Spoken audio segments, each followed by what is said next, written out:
ஊற வைத்த சேமியா உப்புமா எப்படி செய்யலான்னு பார்க்கலாம் வாங்க.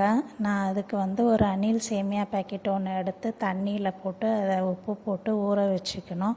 ஒரு 15 நிமிஷம் ஊற வச்சுக்கோங்க. அதுக்குள்ளே நம்ம வெங்காயம் தக்காளி எல்லாம் கட் பண்ணிட்டு வரத்துக்குள்ளே அது ஊறிடும்.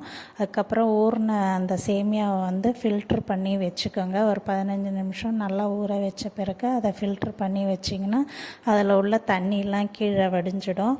அதுக்குள்ளே ஒரு பாத்திரத்தில் நம்ம 3 டேபிள் ஸ்பூன் எண்ணெய், 1 டேபிள் ஸ்பூன் கடுகு, வரமிளகா 4, 2 பெரிய வெங்காயம், ஒரு கருவேப்பிலை கொத்து, அதுக்கப்புறமா கடலைப்பருப்பு ஒரு கைப்பிடி அளவு எல்லாம் போட்டு நல்லா வதங்கின பிறகு தேவையான அளவு உப்பு போட்டுக்கோங்க.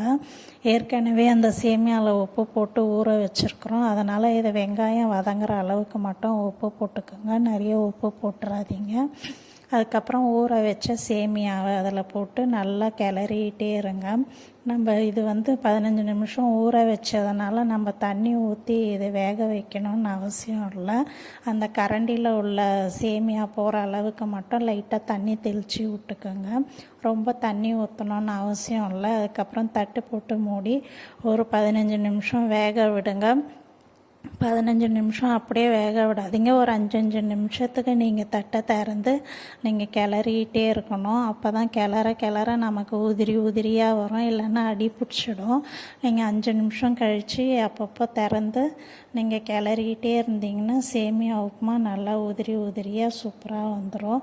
இது என்னோடய ஸ்டைலில் நான் பண்ண சேமியா உப்புமா. உங்களுக்கு பிடிச்சிருந்தால் இதை லைக் பண்ணுங்கள், ஷேர் பண்ணுங்கள், கமெண்ட் பண்ணுங்கள்.